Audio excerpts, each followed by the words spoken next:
All right, thank you so much for joining us today. Can you please say and spell your first and last name?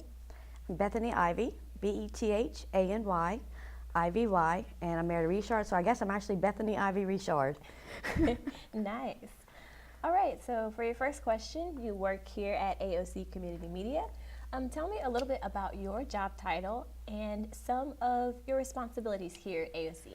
So my job title is office manager, and so I do most of the non-creative, non-fun accounting functions of AOC. So if it has to do with the budget or bills to be paid or money coming in or out or payroll, that's kind of what I handle. So I don't get down in the dirty with the creative folks much, but I attend the meetings and enjoy it. Okay. I also function HR, do a little bit of the HR work. So. Nice. So I know you say you don't dabble too much in the fun stuff, but if you could think of one of your favorite events or projects, maybe that you've got to work on with AOC that you enjoyed a lot. So it's got to be our yearly festival, our affiliation with Festival International. That's always the best time of the year for, I think, all of us. It's all hands on deck. We get to visit a lot with the volunteers who do all the work for us. We get to feed people and hug people and make people smile, so that's really a fun time for me. Nice, nice. All right, so could you describe a typical day in your life? What does that look like? Oh, so it's waking up very early and getting breakfast for two little girls ready. I'm dragging them out of bed and telling them it's going to be okay, that not every day could be a holiday. We actually have to go to school. Getting them dressed and ready and pumped up. In the car on the way there, if one of them has a test, I usually review the material for them. And then on my way into work, I listen to a book on tape, and that's my downtime. I have a fairly fairly lengthy drive in. So I listen to a book on tape, and then I get into the office, and no telling what's going to happen with that. Just handle whatever comes my way. Nice, a very productive day. Where did you grow up, and what was it like growing up there? So I spent the early years of my life in West Texas, Midland, Texas, Odessa area, and it seemed like a really idyllic kind of place to live. I had a very bad speech impediment, so I remember I got to take a special bus. The bus driver was really great. Would stop every day and get us candy. And we went to a different school, and I learned how to pronounce my R's, S's, and T's, so I didn't speak like Elmer Fudd. And so that took a couple of years of my life. It was very structured around speech therapy. And then we moved to the Lafayette area when I was about 8 or 9 and kind of stuck around here for the most part. Okay, I'll ask this. So what was your favorite thing about your transition to Lafayette, or how do you feel about your move to Lafayette? So at the time, I didn't recognize it would be a place that I wanted to stay. My mom moved around a lot as her being a child, and so we kind of gotten the idea of, we don't like it here, let's go. And I was fine with that. I liked kind of living that bohemian, let's move around, a different house, a different school. We did that a lot. Even in West Texas, we went to a lot of different schools. So I guess when we got here, I started making friends and joining activities. And it was the first time that I've ever felt like I don't want to move. I like this place here. I liked either the house or an apartment or wherever we were. And I felt like it was a place I wanted to have roots. And so I think that stands out. Nice, definitely. All right, so continuing kind of on your childhood, when you were a child, what career did you want to pursue? Did you see yourself anywhere near where you are today, or was it something totally different? So I wanted to be Nancy Drew so bad. I wanted to be a detective. I already knew it. I was gonna like solve the big crimes, and if it had and the mysteries, and I really wanted to do something like that when I was a child. Nancy Drew's awesome, by the way. She was. All right, so what was your first job? Oh, my first job. So this is hard. So when I was in my first job that mattered, that meant something besides, when I was 15, I worked at fast food restaurants. But the first job that mattered, that meant something, was my senior year in high school. I had enough credits to where I only needed like one class. So I ended up having to take something to extend my day. And I took a certified nursing assistant, a CNA class. And we spent those mornings, Monday through Friday till about noon, 8 to noon, at a nursing home in New Iberia. And I fell in love with some of these people. The wisdom that the older generation had, and the spirit of it. I felt that some of these people had so much to give, and they didn't have many people that would come and visit them. So I found myself getting off of school and telling my mom, okay, you got to bring me to go buy some wine for Mr. David. He needs some Mogan David, blackberry wine. And I'd go right back to the nursing home and visit with them for dinner time. Sweet, sweet. Awesome. So what event in your life do you think most shaped who you are now?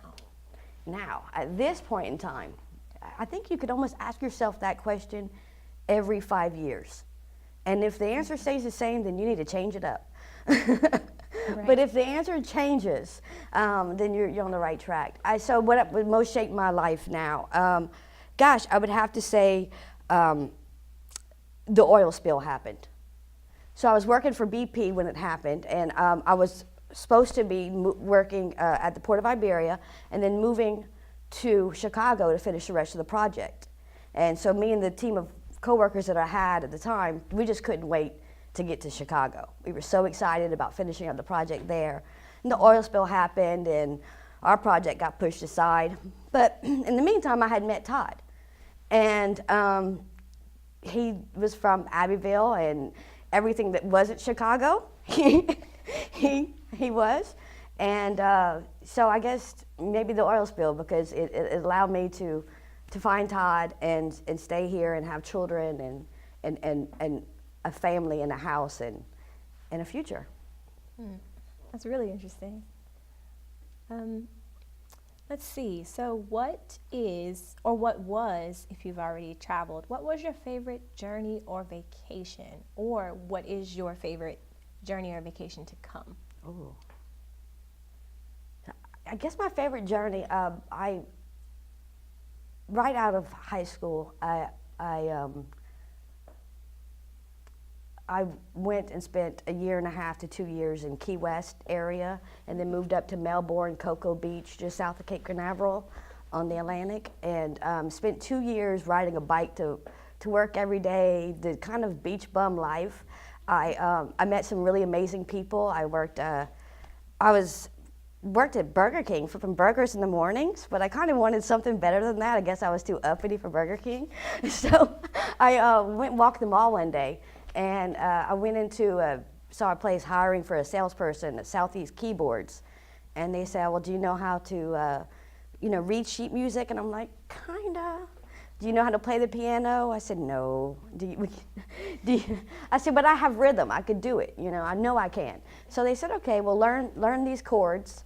And it was Christmas songs. And I set out, I learned them. They sent me home with a keyboard, and I learned how to play all the Christmas songs. And I set out in the food court in the mall and played Frosty the Snowman and Silent Night and all the Christmas songs to bring the snowbirds into the store so we can sell them lessons and stuff. And I met wonderful people doing that, wonderful people and weird people on that whole journey when I lived in that area, because I didn't know anybody at all. I didn't have a backup plan. It was just me meeting amazing people and making do for 2 years till I came home. Yeah, that sounds like it was a nice journey. A beautiful experience. Do you have any plans to return and visit back to Florida, to that area? No, moved on. Okay. All right. Your next question, let's see. What is where is your favorite place to be alone? Oh, in my backyard, in my hammock, reading a book. that's what I would be doing if I was alone. I absolutely love everything about just kind of sitting out in the backyard, listening to nature and, communing. Nice. All right. So, let's see. Speaking of books, okay.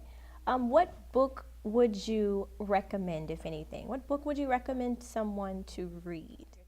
I can tell you that the ongoing argument I have with my mother. My mother, every year when we were kids and it would get called out, we would snuggle together and read.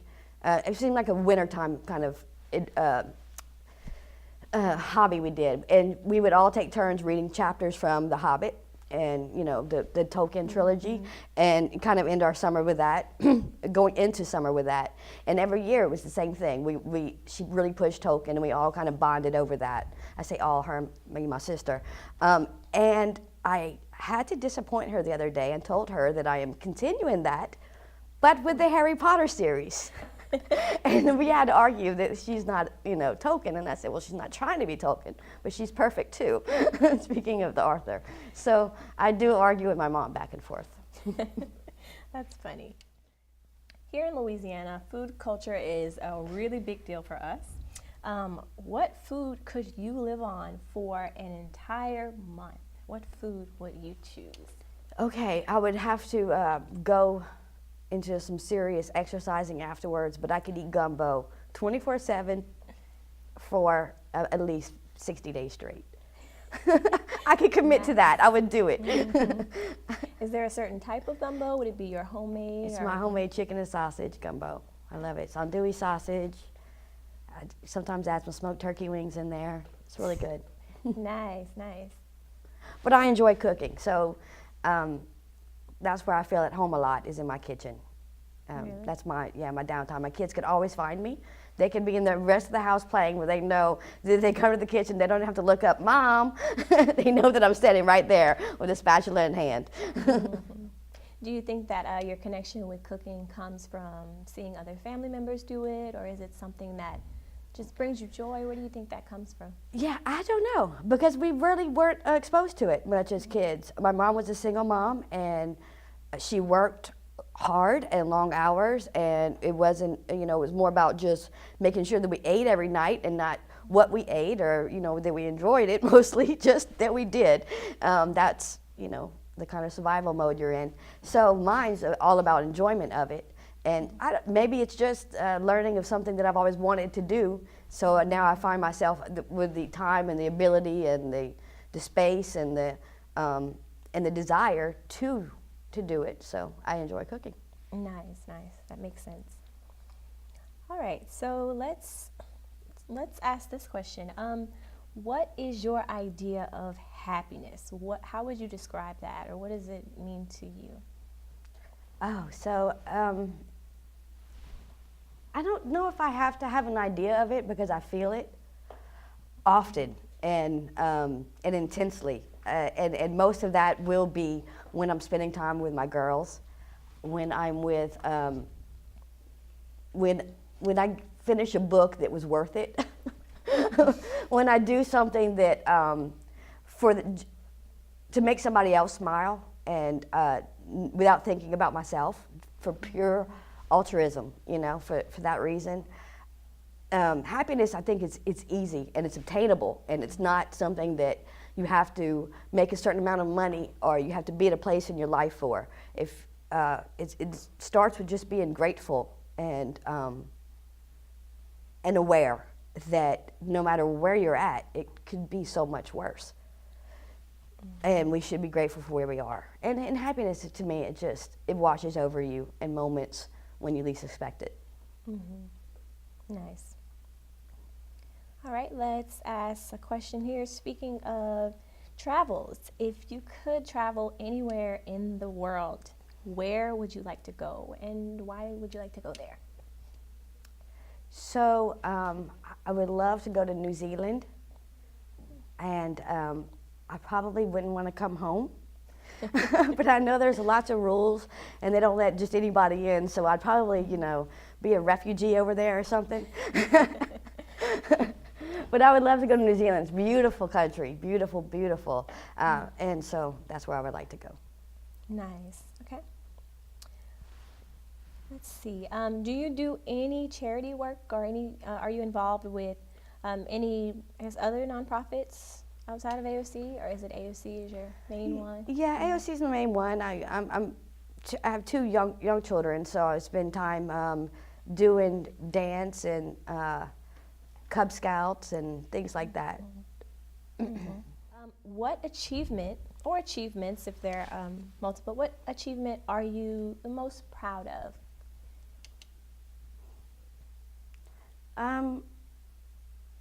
I'm very proud of being a mother and having a really close relationship with my girls. I am fortunate that I could be there every night to put them to sleep and sing songs to them and wake them up every morning and irritate them by singing songs again.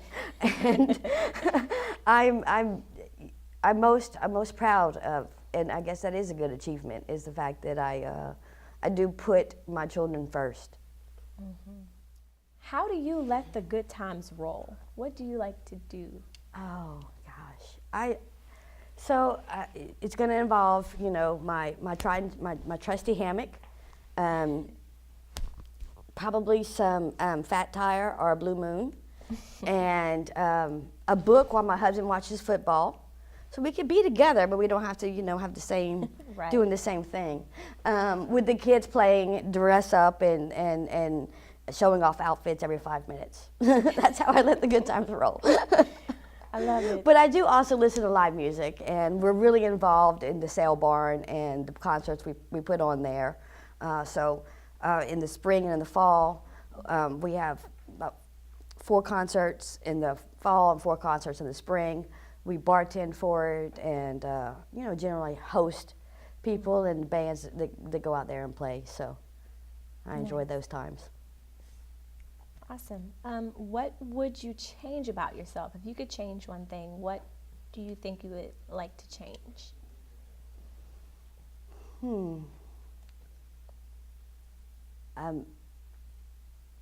I feel that sometimes I work too hard to please other people at the risk of myself. I don't know if I could change that about me, because it's also something I like about me in some areas. But it's also very hard to deal with sometimes. Okay, let's see. If there is one thing that you may regret, what would you say? What's something that you would regret? Oh, I have tons of regrets. I regret not paying attention growing up to school was so important, and I could have gotten a scholarship instead of, you know, paying my way for it. I regret thinking at 20 that I had the answers to everything. I regret thinking at 30 that I had the answers to everything. And I regret that sometimes I don't have the time to do the things that I want to do to be the person I am for myself and for my husband and for my kids without being stretched too thin. So I have a lot of regrets when it comes to, I regret that time is ultimately the, you know, the thing that I lack. Okay. And we'll go ahead in closing here, and let's see, for your last question, who is an influential person in your life? Someone who has influenced your life, maybe the things you do or how you act or how you feel. What's one person and why? I would have to say my husband, Todd.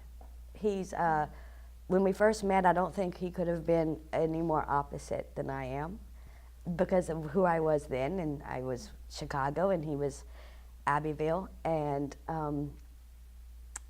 I've since learned that he's probably more wise than anybody ever gives him credit for, and kinder than I know I give him credit for, and a hard worker, and a great father. Nice, nice. All right, as we wrap up, is there any question that you wish that I would have asked you? Are you sure you want to do this interview? See. And what would the answer be? Absolutely, Christy. Awesome. Thanks so much for joining us today, Ms. Bethany.